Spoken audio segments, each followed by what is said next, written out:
بہرحال یہاں پر میں 3 وظیفے ایسے بتاؤں گا انشاءاللہ جو ٹاپ آف دا لسٹ 3 وظائف ہیں مصیبت اور پریشانی میں تکلیف دور کرنے کے لیے، سنت وظائف آپ صلی اللہ علیہ وسلم کی طرف سے تعلیم فرمائے ہوئے۔ پہلا وظیفہ ہے یہ لا الہ الا انت سبحانک انی کنت من الظالمین کا۔ لا الہ الا انت سبحانک، نہیں ہے کوئی معبود سوائے تیرے اور تو تو پاک ہے اللہ، تو تو غلطی کر ہی نہیں سکتا۔ انی کنت من الظالمین، بے شک میں ہی خطا کار ہوں، میں ہی ظلم کرنے والا ہوں، میں ہی غلطی کرنے والا ہوں۔ جامعہ ترمذی میں انٹرنیشنل نمبر کے مطابق 3505، مشکات میں 2292 نمبر یہ حدیث ہے، اور قرآن حکیم میں تو ہم پڑھ چکے ہیں سورۃ الانبیاء آیت نمبر 87 اور 88 میں آپ صلی اللہ علیہ وسلم نے ارشاد فرمایا کہ یونس علیہ السلام نے مچھلی کے پیٹ میں اپنے رب کو ان الفاظ کے ساتھ پکارا تھا، لا الہ الا انت سبحانک انی کنت من الظالمین۔ اور پھر آپ صلی اللہ علیہ وسلم نے فرمایا کہ جو کوئی شخص اپنے کسی بھی معاملے میں، کسی بھی پریشانی میں اس دعا کے ذریعے اللہ کی طرف متوجہ ہو، اللہ تعالیٰ اس کی دعا کو قبول فرما لیتا ہے۔ اور قرآن میں بھی آ گیا نا کذالک ننجی المؤمنین، اور کتنا بڑا فتویٰ آیا میرے بھائیوں سورہ الصافات 143 144، فلولا انہ کان من المسبحین، اگر یونس ہمیں ان الفاظ میں ہماری تسبیح نہ کرتا للبث فی بطنہ الی یوم یبعثون، تو مچھلی کے پیٹ میں قیامت تک مچھلی کے پیٹ میں رہتا اگر اس طرح نہ ہمیں پکارتا، اس کی قبر مچھلی کا پیٹ بن جاتی۔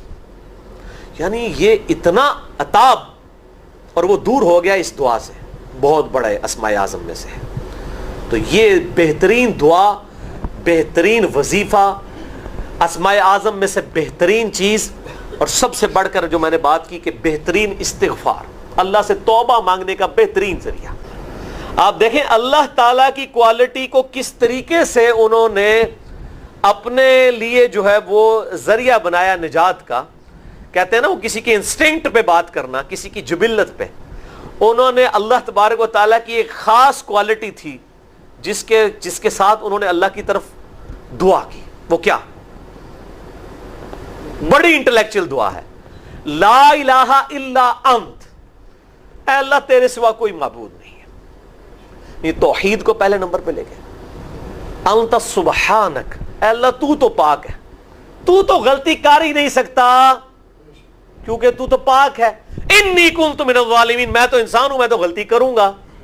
اب جب اللہ تعالیٰ کو آپ اس طریقے سے کہیں گے اللہ تیرے کو تو غلطی نہیں ہوندی، میں تو بندہ آنا تو غلطی تو کراں گا، کیا زبردست انداز ہے اللہ کو پکارنے کا۔ اس پہ پھر نجات ہی ملنی تھی نا۔ اللہ تعالیٰ کی وہ کوالٹی انہوں نے ذکر کی ہے، اللہ میں تو بندہ ہوں نا تو غلطی کروں گا نا، تجھ سے تو غلطی نہیں ہونی، تو پاک ہے، غلطی تو میں نہیں کرنی ہے نا، تجھ سے تو ہو نہیں سکتی، جب میں کر بیٹھا ہوں تو معاف کر دینا۔ بہترین دعا ہے واللہ، بہترین استغفار ہے، اور صحیح بخاری اور مسلم کی متفق علیہ حدیث ہے، جب آپ تشہد میں بیٹھو تو درود شریف کے بعد جو اپنے رب سے چاہو مانگو، اس میں یہ دعا بھی آپ اپنے اوپر لازم کریں۔ یہ اسماء اعظم میں سے ہے، اپنی دعاؤں میں اس دعا کو کریں۔ دعا کی قبولیت کے لیے یہ آپ سمجھیں اللہ تعالیٰ کی طرف سے کیٹالسٹ ہے، جسے ہم وہ کیمسٹری میں کہتے ہیں کیٹالسٹ، کیمیکل ریئیکشن کو تیز کرنے والا، یہ کیٹالسٹ ہے۔ لا الہ الا انت سبحانک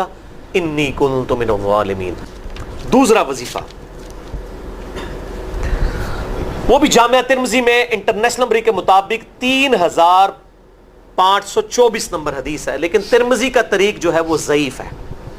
یہ میں پہلے بتا دوں، امام ترمذی نے ساتھ لکھا ہے یہ روایت کمزور ہے، لیکن ضروری نہیں ہوتی کہ روایت اگر ترمذی میں کمزور ہے تو کہیں اور وہ روایت صحیح نہیں موجود ہے۔ اس کی صحیح سند المستدرک للحاکم میں انٹرنیشنل نمبر کے مطابق 1862 نمبر موجود ہے، اور سنن نسائی الکبریٰ میں 10492 نمبر ہے، اور مشکات میں بھی 2454 نمبر حدیث ہے انٹرنیشنل نمبر کے مطابق۔ تو صحیح سند المستدرک للحاکم اور سنن نسائی الکبریٰ کے اندر موجود ہے، اور وہ وظیفہ ہے انس ابن مالک کہتے ہیں اور سعد ابن ابی وقاص کہتے ہیں رضی اللہ تعالی عنہما وعلیہم السلام کہ آپ صلی اللہ علیہ وسلم کو جب کبھی کوئی تکلیف یا پریشانی پہنچتی تو آپ صلی اللہ علیہ وآلہ وسلم ہمیشہ ان الفاظ میں اپنے رب کو پکارا کرتے ہیں۔ یا حی یا قیوم برحمتک استغیث، اے خود سے زندہ ہر چیز کو تھامنے والے، میں تیری رحمت کے ساتھ تیری مدد کا سوال کرتا ہوں۔ استغیث بولیں گے نا الف کے ساتھ، حمزہ کے ساتھ، تو یہ سنگولر کا صیغہ ہوگا، اور اگر ہم بولیں گے نستغیث نون کے ساتھ تو یہ جمع کا صیغہ بن جائے گا۔ کتنی بہترین دعا ہے، اے خود سے زندہ ہر چیز کو تھامنے والے، میں تیری رحمت کے ساتھ تیری مدد کا سوال کرتا ہوں۔ تو یہ بھی اسماء اعظم میں سے ہے۔ بہرحال یہ دوسرا وظیفہ ہو گیا۔ اب تیسرا وظیفہ جو ہے کمال وظیفہ، صحیح بخاری میں موجود ہے، انٹرنیشنل نمبر کے مطابق 4563 نمبر۔ ابن عباس رضی اللہ تعالی عنہما کہتے ہیں وعلیہم السلام، وہ کہتے ہیں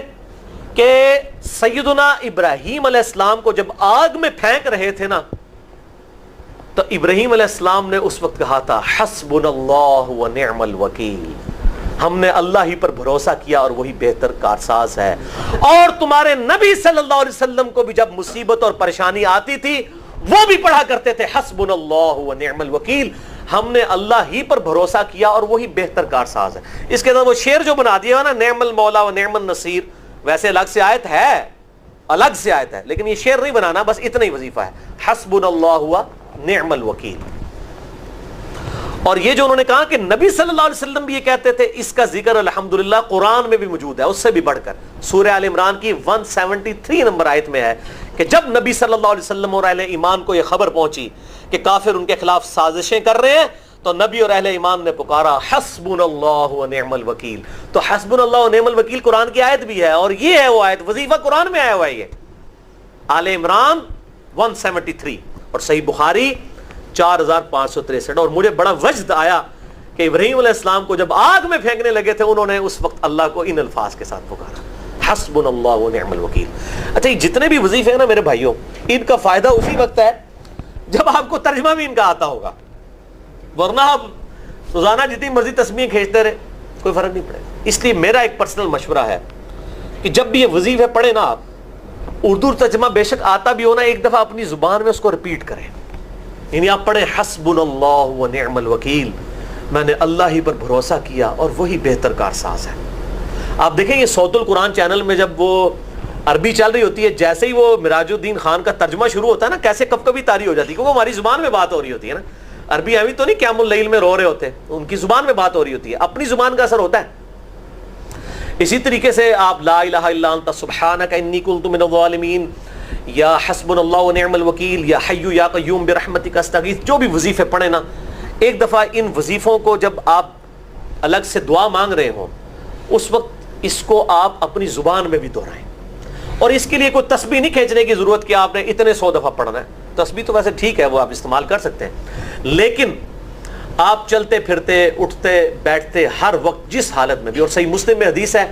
کہ یہ جو وظائف ہیں ان کے لیے تو کوئی وضو بھی کیا، غسل بھی پروٹوکول نہیں ہے۔ ہم عائشہ کہتی ہیں نبی صلی اللہ علیہ وسلم حالت جنابت میں بھی اللہ کو یاد کر لیا کرتے تھے، صحیح مسلم میں حدیث موجود ہے، جنابت والے چیپٹر میں ہر حال میں اللہ کو یاد کرتے تھے۔ اور جو قرآن میں بھی دعائیں یا اذکار آئی ہیں نا، جب آپ حالت جنابت میں بھی اس کو کریں گے نا، تو اس پہ قرآن کا حکم نہیں لگے گا۔ تو جامعہ ترمذی اور ابو داؤد میں جو حدیث ہے کہ حضرت علی کہتے ہیں نبی صلی اللہ علیہ وسلم کو حالت جنابت کے علاوہ کوئی اور حالت قرآن پڑھنے سے مانے نہیں ہوتی تھی، تو اس سے مراد قرآن کی تلاوت ہے۔ اگر قرآن کی دعائیں جیسے ہیں بسم اللہ الرحمن الرحیم، یہ بھی تو قرآن ہے،